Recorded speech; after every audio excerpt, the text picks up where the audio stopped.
Hello everyone, welcome back to online class. Today our next topic is restrictions and hindrances on the entry of new firms.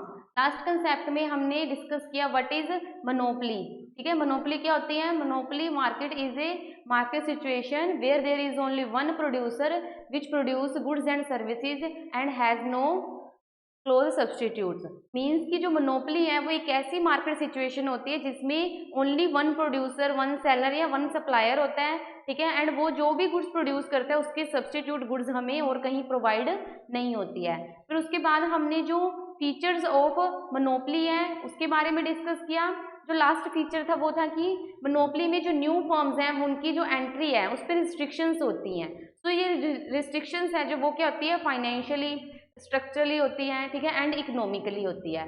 तो इन तीनों के बारे में हम one by one discuss करेंगे. तो firstly देखो कि मोनोपोली में ओनली वन प्रोड्यूसर ही क्यों होता है. ठीक है, अनदर फर्म्स की एंट्री क्यों नहीं होती है मोनोपोली में. सो इसकी जो फर्स्ट रिस्ट्रिक्शन है वो क्या है? Financial restriction. तो मोनोपोली मार्केट में अगर कोई भी फर्म, ठीक है, अपनी किसी भी फर्म को कोई भी फर्म अगर मोनोपोली मार्केट में आना चाहती है देन उसके लिए उसके पास क्या है? कैपिटल होने चाहिए. Means large amount of capital की जरूरत होती है मोनोपोली मार्केट में फर्म्स को इम्प्लीमेंट करने के लिए. ठीक है, मतलब कि मोनोपोली मार्केट में अगर कोई फर्म इन्वेस्टमेंट करना चाहती है, ठीक है, तो उसके लिए लार्ज अमाउंट ऑफ कैपिटल की जरूरत होती है. बट जो फर्म्स हैं उनके पास क्या है? लार्ज अमाउंट ऑफ कैपिटल नहीं होती है. सो इसीलिए मोनोपोली मार्केट में जो फर्म्स हैं उनकी एंट्री नहीं हो सकती. तो फर्स्ट रीजन, तो फर्स्ट ये हुआ फाइनेंशियल रिस्ट्रिक्शंस होती हैं. नेक्स्ट है स्ट्रक्चरल रिस्ट्रिक्शन. स्ट्रक्चरल रिस्ट्रिक्शंस क्या होती है कि अगर मोनोपोली मार्केट में किसी भी पर्सन ने मोनोपोली मेनली क्या होता है कि गवर्नमेंट अगर कोई भी पर्सन अपनी फार्म ओपन करना चाहता है देन वो प्रोडक्शन करना चाहता है कमोडिटीज की, तो उसके लिए उसको सबसे पहले गवर्नमेंट से पेटेंट बनवाना पड़ता है या लाइसेंस वगैरह लेना पड़ता है, तभी उसे परमिशन दी जाती है. तो स्ट्रक्चरल रिस्ट्रिक्शंस क्या होती है कि गवर्नमेंट किसी एक पर्सन को क्या है? लाइसेंस वगैरह, एक फर्म को लाइसेंस प्रोवाइड करवाती है. ठीक है, एंड वो पर्सन क्या है? वो फर्म क्या है? लॉन्ग पीरियड के लिए सोल प्रोड्यूसर होती है कमोडिटी का. लाइक जैसे आयरन है, स्टील की गुड्स हैं. ठीक है, सो उसके लिए गवर्नमेंट क्या है कि एक पर्सन आयरन की इंडस्ट्रीज के लिए आयरन का मटेरियल तैयार करने के लिए एक पर्सन को लाइसेंस प्रोवाइड करवाएगी. ठीक है, एंड लॉन्ग पीरियड तक उस प्रोडक्ट को, ठीक है, प्रोड्यूस करने के लिए एक ही प्रोड्यूसर होगा. मीन्स कोई अनदर फर्म उस प्रोडक्ट को प्रोड्यूस नहीं कर सकती. ठीक है, लाइक जैसे अगर मेडिसिन रिलेटेड फर्म ओपन करनी है देन उसके लिए जो गवर्नमेंट है उसी पर्सन को लाइसेंस प्रोवाइड करवाती है जिस पर्सन को उसकी नॉलेज होती है. अगर आयरन की गवर्नमेंट क्या है? एक ही पर्सन को प्रोड्यूसर, सोल प्रोड्यूसर मानती है, एक ही पर्सन को लाइसेंस प्रोवाइड करवाती है फर्म को. तो वही फर्म क्या है? लॉन्ग पीरियड तक उसकी प्रोडक्शन करेगी, अनदर फर्म उसकी प्रोडक्शन नहीं कर पाएगी बिकॉज गवर्नमेंट ने वन फर्म को ही लाइसेंस प्रोवाइड करवाया है. तो अगर देखो कि गवर्नमेंट उस फर्म को लाइसेंस प्रोवाइड करवाती है जिसको उसकी प्रोडक्शन के बारे में कम्प्लीटली नॉलेज होती है कि आयरन से जो गुड्स हैं वह कैसे प्रोड्यूस की जाती है. ठीक है, लाइक जैसे कि अगर मेडिसिन से रिलेटेड फर्म है उसको ओपन करना है तो गवर्नमेंट उसी पर्सन को लाइसेंस प्रोवाइड करवाएगी जिसने मेडिकल डिग्री अटेन की होती है. जिसके पास टीचर रिलेटेड डिग्री होगी उस पर्सन को वो क्या है? लाइसेंस नहीं प्रोवाइड करवाएगी.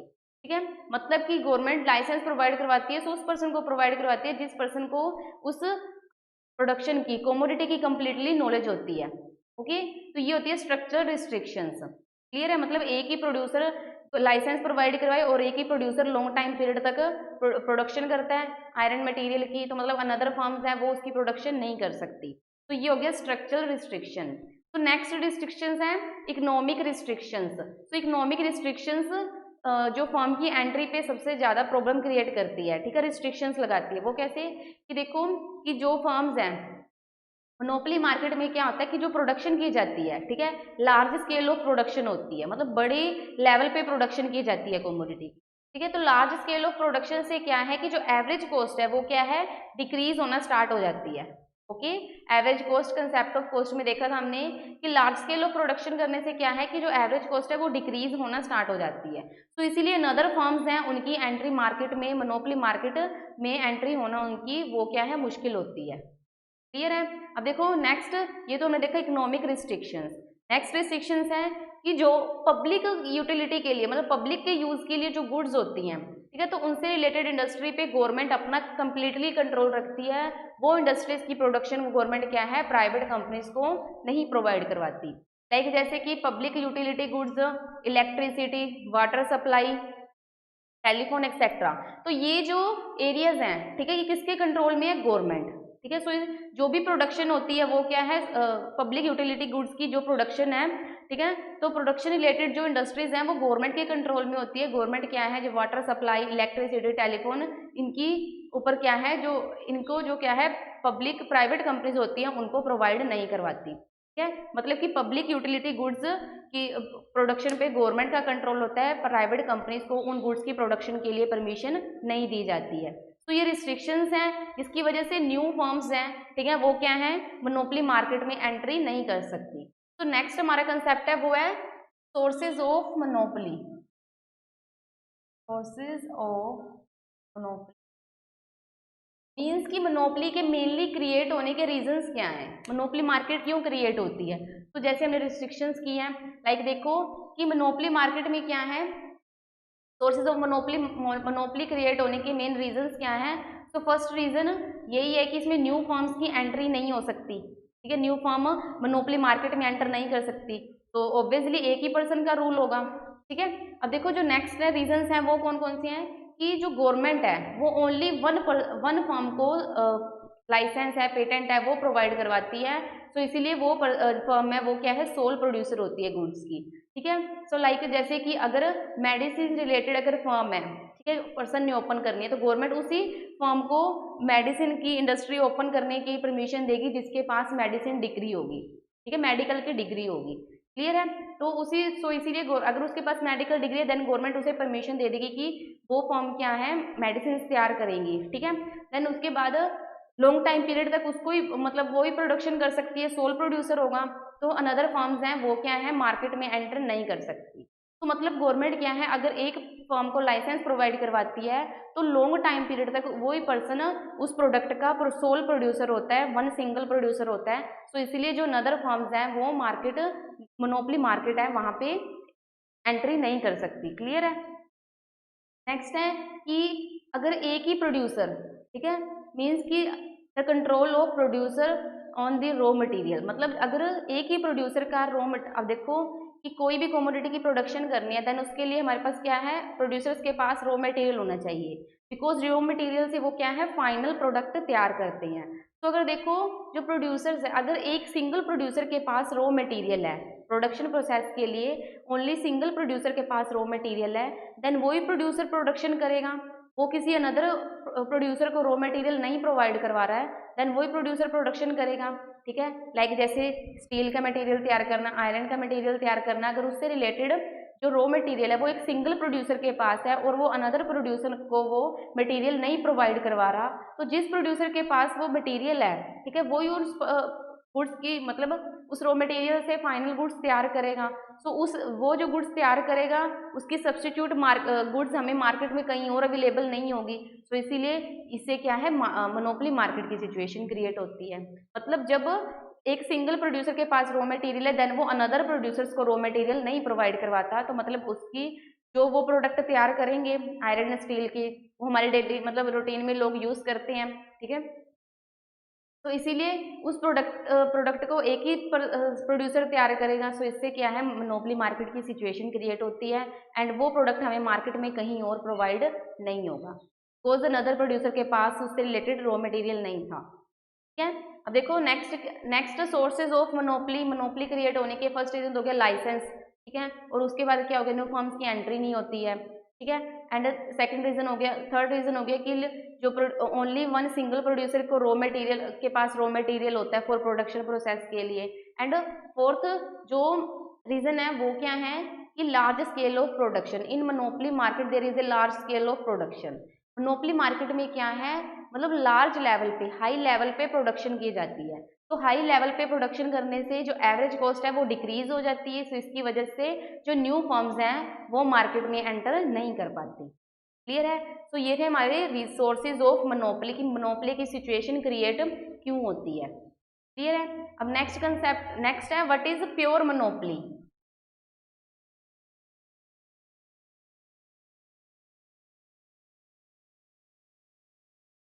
when a producer produce when a single producer produce goods which has no close substitute then it is called pure monopoly।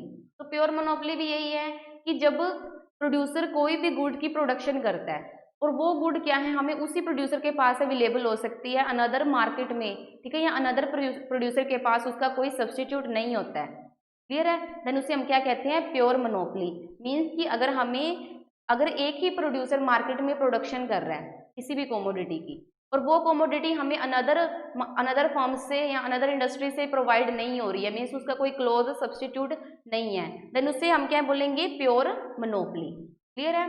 तो इससे क्या होगा कि अगर एक ही प्रोड्यूसर प्रोडक्शन कर रहा है तो जो कंज्यूमर है उसे भी क्या है एक ही प्रोड्यूसर से वो अपनी जो भी उसे गुड्स चाहिए वो परचेज करनी पड़ेगी, मतलब जो कंज्यूमर है वो अपनी इनकम को उसी प्रोड्यूसर से गुड्स परचेज करके स्पेंड करेगा, क्लियर है। तो इसीलिए जो AR एवरेज रिवेन्यू कर्व होती है वो क्या होती है, rectangular hyperbola. In pure monopoly average revenue curve है वो क्या होती है, रेक्टेंगुलर हाइपरबोला। तो हमने देखा कि बट रियल में क्या है, ऐसी सिचुएशन नहीं होती क्योंकि रियलिटी में क्या है, मोनोपोलिस्टिक कंपटीशन मार्केट होती है जिसके बारे में हम नेक्स्ट कंसेप्ट में डिस्कस करेंगे। सो मोनोपोलीज की एग्जांपल्स क्या होती है, example of monopoly market like जैसे इलेक्ट्रिसिटी कॉर्पोरेशन है, ठीक है, India railway, nuclear production, control of government on nuclear productions. तो ये क्या है, एग्जांपल्स हैं मोनोपोली मार्केट, क्योंकि न्यूक्लियर प्रोडक्शन अगर न्यूक्लियर की प्रोडक्शन करनी है देन वो इंडस्ट्रीज किसके कंट्रोल में होती है, गवर्नमेंट, और गवर्नमेंट ने एक इंडस्ट्री को लाइसेंस प्रोवाइड करवाया होता है और वो इंडस्ट्री न्यूक्लियर प्रोडक्शन करती है लॉन्ग टाइम पीरियड के लिए, ठीक है। रेलवे, इंडिया रेलवे या इलेक्ट्रिसिटी कॉर्पोरेशन है तो इन पे भी गवर्नमेंट का ही कंट्रोल होता है। तो मतलब कि मोनोपोली मार्केट में मेन जो कंसेप्ट है वो क्या है कि मोनोपोली मार्केट में ओनली सिंगल प्रोड्यूसर होता है एंड वो जो भी गुड्स प्रोड्यूस करेगा उसका क्लोज सब्स्टिट्यूट हमें प्रोवाइड नहीं होगा। तो नेक्स्ट कंसेप्ट अब हमारा है relation between average revenue and marginal revenue in monopoly market.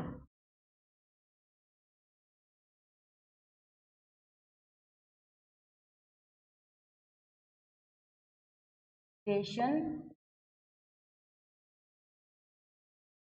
Average revenue and marginal revenue in monopoly market. अब हमने मोनोपोली मार्केट में average revenue and marginal revenue के बीच क्या रिलेशन होता है उसके बारे में डिस्कस करेंगे। तो देखो कि जो मोनोपोली मार्केट होती है उसमें फर्म मैक्सिमम प्रॉफिट के लिए प्राइस को डिक्रीज करती है ताकि वो अपनी प्रोडक्ट की ज़्यादा से ज़्यादा क्वांटिटी सेल कर सके। ये हमने कंसेप्ट ऑफ रिवेन्यू में भी देखा था कि जो मोनोपोली मार्केट है अगर वो अपनी प्रॉफिट को ज़्यादा से ज़्यादा मैक्सिमम करना चाहते हैं देन वो उसके लिए क्या करेगी, जो प्राइजेज हैं वो डिक्रीज कर देगी, ठीक है। तो अब इसको हम क्या है टेबल एंड फिगर की फॉर्म में प्रेजेंट करेंगे। Price equal to AR, average revenue and price दोनों क्या है, इक्वल होते हैं। नेक्स्ट क्वांटिटी, कितनी क्वांटिटी मोनोपोली मार्केट सेल करना चाहती है, प्रोड्यूसर सेल करना चाहता है, ठीक है। एंड उसके बाद क्या है TR, total revenue. Next marginal revenue. तो फर्स्टली देखो कि जो प्राइस है वो क्या है 9 रुपीज़ है, ओके, एंड इस पे जो क्वांटिटी ऑफ प्रोडक्शन है, ठीक है, मतलब कितनी क्वांटिटी सेल कर रही है 0, तो इसीलिए जो टोटल रिवेन्यू है वो भी क्या है 0 होगा एंड MR माइनस होगी। तो देखो कि जो मोनोपोली मार्केट है वो क्या करती है, प्राइसेस डिक्रीज कर देती है। 8 7 6 5 4 3 2 1। प्राइस डिक्रीज क्यों करती है, क्योंकि वो अपनी क्वांटिटी कमोडिटी की जो क्वांटिटी है उसको मैक्सिमम सेल करना चाहती है। 1 2 3 4 5 6 7। तो मोनोपोली मार्केट अगर अपनी कोमोडिटी की 1 2 3 4 5 6 क्वांटिटीज को सेल करना चाहती है, मात्रा को सेल करना चाहती है, देन वो उसके लिए क्या करेगी, जो प्राइजेज है उनका लेवल डिक्रीज कर देगी।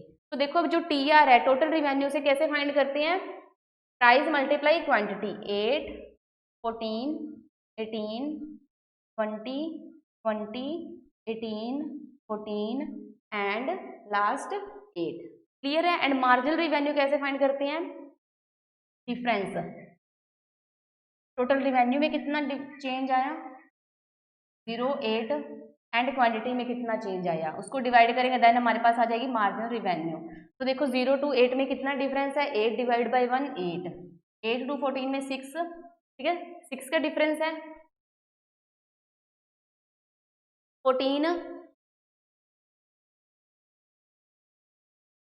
डिवाइड 14 एंड 18 में कितना डिफरेंस है, 4 का, एंड यहाँ पे क्वांटिटी में भी 1 1 का डिफरेंस है, divide by 1 equal 4। 18 and 22 0 -2 -6 and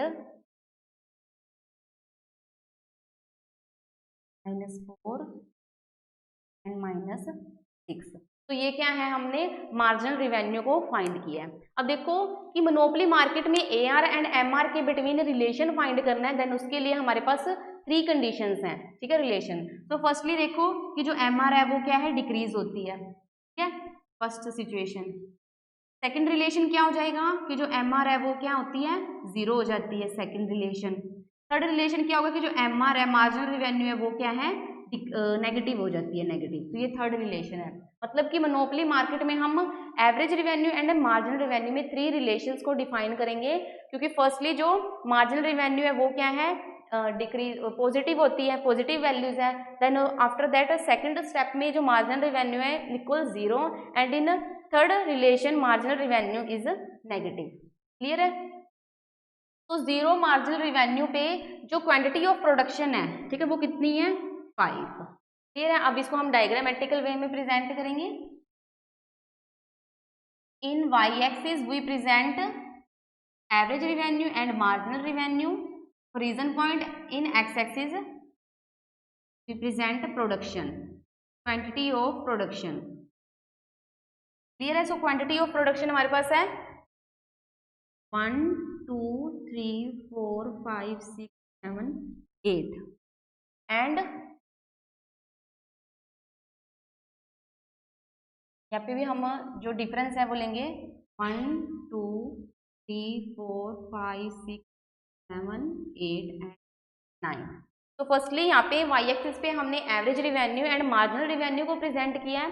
तो देखो फर्स्टली हम average revenue equal demand curve, ये हमने कंसेप्ट ऑफ रिवेन्यू में देखा था कि जो एवरेज रिवेन्यू है वो क्या है, डिमांड कर्व के इक्वल होता है। मीन्स एवरेज रिवेन्यू कर्व को हम डिमांड कर्व भी कहते हैं।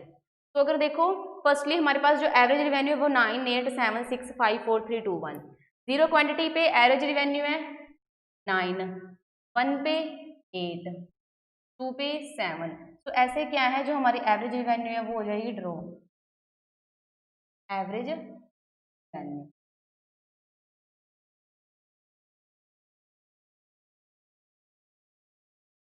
ये अपने आप ड्रॉ कर सकते हो, लाइक जैसे कि यहाँ पे जो क्वांटिटी है एंड एवरेज रिवेन्यू है, तो 0 क्वांटिटी पे एवरेज रिवेन्यू है 9, 1 पे एवरेज रिवेन्यू है 8, सेकंड क्वांटिटी पे एवरेज रिवेन्यू है 7। तो ऐसे हम क्या है, लाइन ड्रॉ करेंगे पॉइंट्स ज्वाइंट करने के बाद। तो ये क्या हो जाएगी, this is average revenue means demand curve. Clear है। सेम वैसे ही हम क्या है, quantity and marginal revenue curve draw करेंगे। तो मार्जिनल रिवेन्यू कर्व ड्रा करेंगे तो वो एवरेज रिवेन्यू से क्या है, डिक्रीज होती है, नेगेटिव में जाती है, बिकॉज यहाँ पे मार्जिनल रिवेन्यू नेगेटिव में है, -4 मार्जिनल।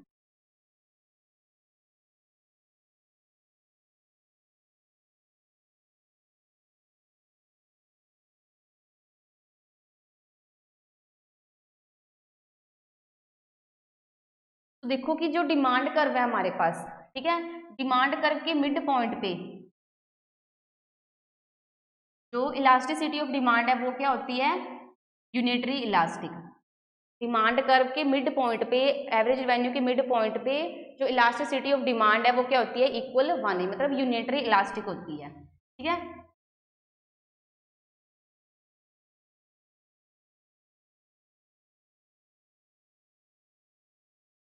मतलब कि देखो डिमांड करके मिड पॉइंट पे जो एवरेज रिवेन्यू है, ठीक है, वो क्या है, यूनिटरी इलास्टिक होती है। ठीक है।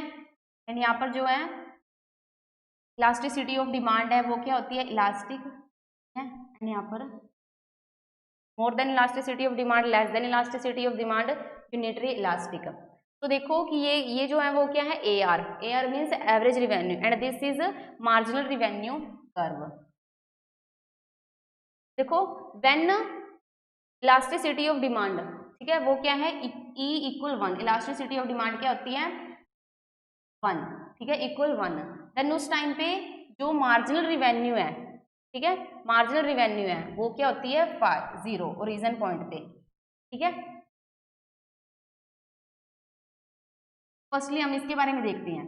देखो डिमांड कर्व पे हमने क्या है unitary elastic, elastic demand and in elastic demand को प्रेजेंट किया है। तो देखो जब डिमांड क्या है इलास्टिक होती है, ठीक है, e elasticity of demand greater than 1 होती है, देन उस सिचुएशन में क्या होता है कि जो एम आर है, ठीक है, एम आर है वो देखो इसके अगर एवरेज रिवेन्यू के साथ हम मार्जिनल रिवेन्यू देखें, when elasticity of demand is more than 1, ठीक है, ग्रेटर देन 1 होती है, देन इस सिचुएशन पे जो मार्जिनल रिवेन्यू है वो क्या है पॉजिटिव होती है। पॉजिटिव है ना यहाँ पे मार्जिनल रिवेन्यू 8642, ठीक है, पॉजिटिव है, क्लियर है। एंड जो एवरेज रिवेन्यू है वो क्या है इंक्रीज होती है, क्लियर है। और देखो जब इलास्टिसिटी ऑफ डिमांड क्या है यूनिटरी इलास्टिक होती है, ठीक है, मतलब जब डिमांड कर्व यूनिटरी इलास्टिक होती है मिड पॉइंट पे, देन इस सिचुएशन में जो मार्जिनल रिवेन्यू है, ठीक है, मार्जिनल रिवेन्यू है वो क्या होती है 0, ठीक है, 0 ओरिजिन पॉइंट पे होती है 0। एंड जो टोटल रिवेन्यू है वो भी क्या है चेंज नहीं होती है, वो भी कांस्टेंट रहती है, क्लियर है। और जब देखो एवरेज रिवेन्यू ग्रेटर देन 1, मतलब जो डिमांड है वो क्या है लेस देन 1 होती है, इन इलास्टिक होती है, इन इलास्टिक डिमांड होती है, देन इस सिचुएशन में क्या है कि जो मार्जिनल रिवेन्यू है वो क्या है पहले 0 थी ओरिजिन पॉइंट पे, इसके बाद जब इन इलास्टिक डिमांड होती है देन उस टाइम पे जो मार्जिनल रिवेन्यू है वो क्या है नेगेटिव होना स्टार्ट हो जाती है। एंड जो टोटल रिवेन्यू है वो भी क्या है, यहाँ पे देखो टोटल रिवेन्यू अनचेंज्ड, कोई चेंज नहीं हो रहा था सेकंड रिलेशन में। फिर थर्ड रिलेशन में देखो जो एवरेज रिवेन्यू टोटल रिवेन्यू है वो क्या है डिक्रीज होना स्टार्ट हो जाता है 20 से 18, 14, 8, ठीक है। टोटल रिवेन्यू मतलब जो फर्म की इनकम होते हैं, तो फर्म की जो इनकम है वो डिक्रीज होना स्टार्ट हो जाती है। सो इसीलिए जो मोनोपोलिस्टिक मार्केट में प्रोड्यूसर है वो क्या है सेकंड स्टेप के बाद थर्ड स्टेप पे प्रोडक्शन नहीं करेगा। क्यों नहीं करेगा? क्योंकि उसको जो प्रॉफिट है कम हो जाएगा। सो इसीलिए मोनोपोली मार्केट में प्रोड्यूसर मैक्सिमम प्रॉफिट के लिए लेस क्वांटिटी ऑफ प्रोडक्शन, ठीक है, कमोडिटी की लेस क्वांटिटी को सेल करेगा एट हाई प्राइस पे, ठीक है, हाई प्राइसेस पे वो क्या है लेस क्वांटिटीज को सेल करेगा। सो मतलब कि यहाँ पे हमने relation between A R and M R present किया है, ए आर कर्व, ठीक है, and M R curve, A R को हम डिमांड कर्व भी कहते हैं। जब देखो डिमांड कर्व यूनिटरी इलास्टिक होती है, सो उस टाइम पे जो मार्जिनल रिवेन्यू है वो क्या होती है 0, ठीक है, ओरिजिन पॉइंट पे, क्लियर है। सो इसलिए हमने यहाँ पे लाइन ड्रॉ की है। और उसके बाद देखो जब demand curve less more than elastic होती है, ठीक है, इलास्टिक डिमांड होती है, देन उस ए आर को हम इलास्टिक डिमांड कहते हैं, देन उस टाइम पे जो मार्जिनल रिवेन्यू है वो क्या है पॉजिटिव होती है, टोटल रिवेन्यू भी क्या है इंक्रीज होता है, ठीक है। सेकंड सिचुएशन में यूनिटरी इलास्टिक पे जो मार्जिनल रिवेन्यू है वो 0 हो जाती है एंड जो टोटल रिवेन्यू है वो भी क्या है चेंज नहीं होता, ठीक है। एंड उसके बाद देखो कि जब डिमांड क्या है less then in elastic demand होती है, ठीक है, देन उस टाइम पे क्या है कि जो मार्जिनल रिवेन्यू है वो क्या है नेगेटिव हो जाती है, क्लियर है। सो मतलब मोनोपोली मार्केट में क्या है कि जो मार्जिनल रिवेन्यू है वो पॉजिटिव होती है, ठीक है, 0 हो जाती है एंड लास्ट में नेगेटिव हो जाती है, बट जो एवरेज रिवेन्यू है डिमांड कर्व है वो क्या है ओनली पॉजिटिव होती है, ठीक है, वो कभी भी नेगेटिव नहीं होती, क्लियर है। तो ये था हमारा relation between average revenue and marginal revenue. अब देखो सेकंड स्टेप के बाद अगर वो ज़्यादा क्वांटिटीज को सेल करना चाहेगा तब उसको प्रॉफिट नहीं होगा प्रोड्यूसर को। सो इसलिए प्रोड्यूसर क्या करेगा, बिकॉज यहाँ पे जो उसका प्रॉफिट है वो 6 यूनिट में क्या है डिक्रीज होना स्टार्ट हो जाता है। तो इसलिए सेकंड स्टेप के बाद वो थर्ड स्टेप में क्वांटिटीज ऑफ प्रोडक्शन को सेल नहीं करेगा। वो क्या है अपनी मोनोपोली मार्केट में प्रोड्यूसर मैक्सिमम प्रॉफिट गेन करने के लिए क्या करता है, मैक्सिमम प्रॉफिट गेन करने के लिए वो जो गुड्स हैं less outputs less quantities of good को सेल करेगा एट हायर प्राइस पे, क्लियर है। अब देखो कि मोनोपोलिस्टिक मार्केट में जो प्राइस है एंड आउटपुट है उसको डिटरमाइन कर सकते हैं 2 मेथड से, total revenue and marginal revenue method, total cost and marginal cost method, ठीक है। तो शॉर्ट रन में क्या है कि मोनोपोलिस्टिक जो मोनोपोली मार्केट है, इसको में प्रोड्यूसर को क्या है, शॉर्ट रन में नॉर्मल प्रॉफिट हो सकते हैं, अब नॉर्मल प्रॉफिट भी हो सकता है, लॉस भी हो सकता है, बट लॉन्ग टाइम पीरियड में जो प्रोड्यूसर है इन मोनोपोली मार्केट में उसे क्या है, अब नॉर्मल प्रॉफिट प्रोवाइड होगा। ठीक है, तो मतलब कि मोनोपोली मार्केट में प्रोड्यूसर मैक्सिमम प्रॉफिट गेन करने के लिए प्राइस हाई कर देते हैं, लेस क्वांटिटीज को सेल करेंगे, बिकॉज अगर वो ज़्यादा क्वांटिटीज को सेल करने की कोशिश करेगा, ट्राई करेगा, देन उसकी जो टोटल रेवेन्यू है वो क्या है, डिक्रीज हो जाएगी, इनकम डिक्रीज हो जाएगी, तो प्रोड्यूसर को कोई भी प्रॉफिट नहीं होगा। और कई बार मोनोपोली मार्केट में प्रोड्यूसर्स क्या है, मोनोपोली मार्केट में जो प्रोड्यूसर होता है वो अपनी प्रॉफिट को मैक्सिमम करने के लिए जो क्या है कि एक जैसी गुड्स के, बिकॉज उनकी सब्स्टिट्यूट गुड्स प्रोवाइड नहीं होती, तो होमोजीनियस प्रोडक्ट के जो प्राइजेज है डिफरेंट एरियाज के लिए डिफरेंट अपने अकॉर्डिंग लेता है। लाइक जैसे कि लास्ट कंसेप्ट में हमने प्राइस डिस्क्रिमिनेशन देखा था, तो उसमें क्या था कि होमोजेनियस प्रोडक्ट को, एक जैसी वस्तु को क्या है, डिफरेंट प्राइस पे सेल करना। लाइक जैसे इलेक्ट्रिसिटी, होम्स को जो इलेक्ट्रिसिटी प्रोवाइड करवाई जाती है उस पर जो इलेक्ट्रिसिटी रेट है, ठीक है, एग्रीकल्चर को जो इलेक्ट्रिसिटी प्रोवाइड करवाई जाती है, इंडस्ट्रियल सेक्टर को इलेक्ट्रिसिटी प्रोवाइड करवाई जाती है, तो उस पर जो इलेक्ट्रिसिटी रेट है वो क्या है, डिफरेंट होते हैं। होम सेक्टर से डिफरेंट प्राइस लिए जाते हैं, ठीक है, एग्रीकल्चर सेक्टर से डिफरेंट प्राइस लिया जाता है इलेक्ट्रिसिटी का, एंड इंडस्ट्रियल सेक्टर से डिफरेंट रेट लिया जाता है इलेक्ट्रिसिटी का।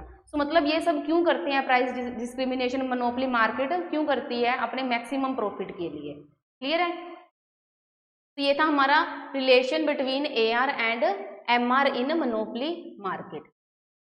जब डिमांड कर्व यूनिटरी इलास्टिक होती है देन उस टाइम पे जो मार्जिनल रिवेन्यू है वो जीरो होता है। जब when demand curve is inelastic then उस टाइम पे मार्जिनल रिवेन्यू नेगेटिव होता है, and when demand curve is elastic then उस टाइम पे मार्जिनल रिवेन्यू क्या है, पॉजिटिव होती है। ठीक है, जो हमारे पास पॉजिटिव वैल्यूज होती है।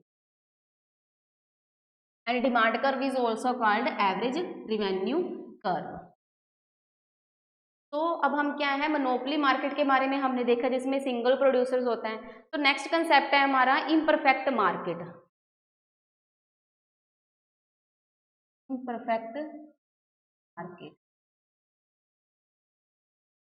कॉम्पिटिशन। तो देखो जो इम्परफेक्ट वर्ड है, ठीक है, वो सबसे पहले किन्होंने यूज किया था, imperfect competition market, this is John Robinson ने। एंड इम्परफेक्ट मार्केट में हम क्या है कि जो मोनोपोलिस्टिक कंपटीशन मार्केट है, ड्यूपोली मार्केट एंड ओलिगोपोली मार्केट, इसके बारे में डिस्कस करेंगे। ठीक है, अब देखो फर्स्टली हम क्या है, इम्परफेक्ट मार्केट में जो मोनोपोलिस्टिक मार्केट होती है उसके बारे में डिस्कस करेंगे। एंड जो मोनोपोलिस्टिक कंपटीशन मार्केट वर्ड वो फर्स्टली किन्होंने यूज किया था, प्रोफेसर चैम्बरलिन। तो अब हम क्या है, मोनोपोलिस्टिक मार्केट क्या होती है उसके बारे में डिस्कस करेंगे।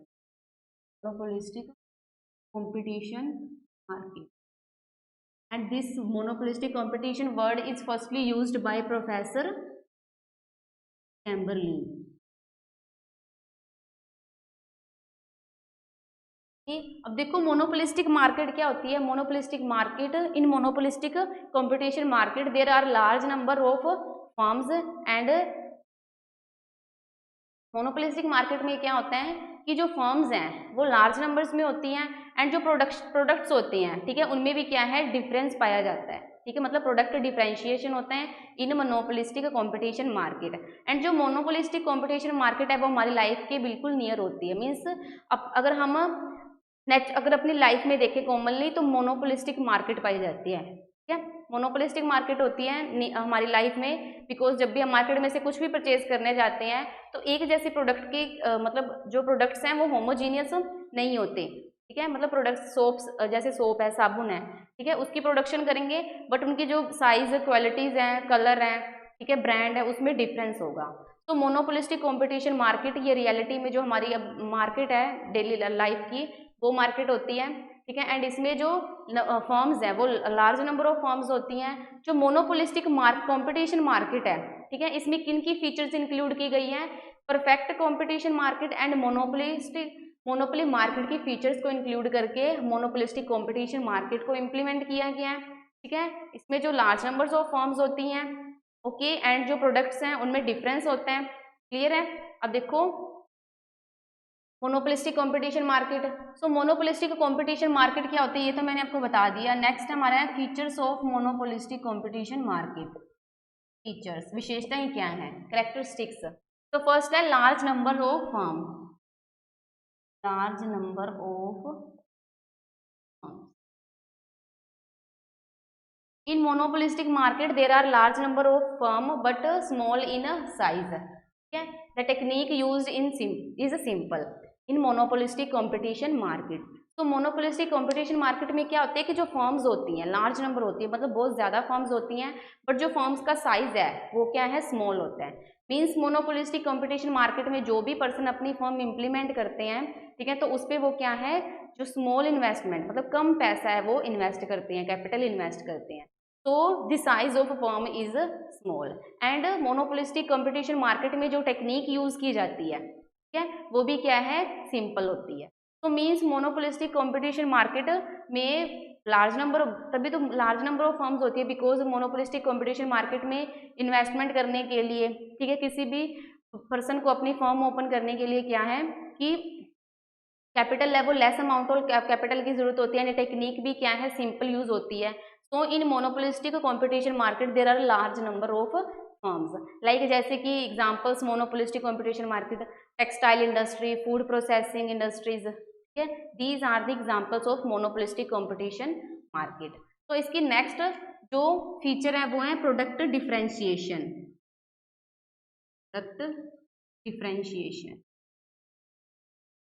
अब देखो परफेक्ट कंपटीशन मार्केट में हमने देखा था कि जो प्रोडक्ट्स हैं, ठीक है, उनमें क्या है, परफेक्ट सब्स्टिट्यूट होता है, बिकॉज नंबर्स ऑफ फर्म्स, अगर 10 फर्म्स हैं परफेक्ट कंपटीशन मार्केट में तो सेम एक जैसे प्रोडक्ट तैयार करेंगे, ठीक है, साइज कलर ब्रांड सबका सेम होगा, ओके, एंड जो प्राइस है वो भी सेम होता है, ठीक है। सो परफेक्ट कंपटीशन मार्केट में जो गुड्स हैं वो परफेक्ट सब्स्टिट्यूट होती है। मोनोपोली मार्केट में कोई क्लोज सब्स्टिट्यूट नहीं होता है, बिकॉज एक सिंगल प्रोड्यूसर होता है, वहीं से हमें गुड्स प्रोवाइड होंगी, अनदर फर्म्स के पास गुड्स नहीं होती है।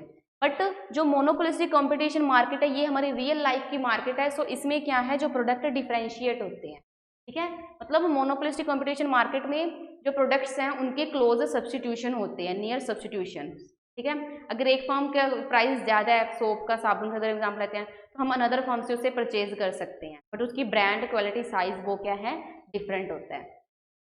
ओके, सो देखो सेकंड फीचर है product differentiation. Monopolistic competition market में जो प्रोडक्ट है, ठीक है, उनके साइज कलर ब्रांड क्वालिटी वो क्या है, डिफरेंट होती है, ठीक है। लाइक अगर हम सोप की एग्जांपल लेते हैं, सोप लाइक जैसे लाइफ बॉय,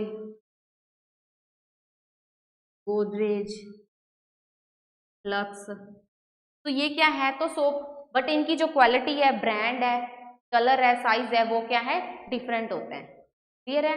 और देखो next product differentiation through trademarks. अब देखो मोनोपोली मार्केट में अगर जो प्रोडक्शन होती है, ठीक है, तो देखो कि वो जो प्रोड्यूसर्स होते हैं वो डिफरेंट डिफरेंट टाइप के ट्रेडमार्क्स यूज करते हैं। लाइक जैसे टूथपेस्ट के लिए ट्रेडमार्क यूज किया जाता है पतंजलि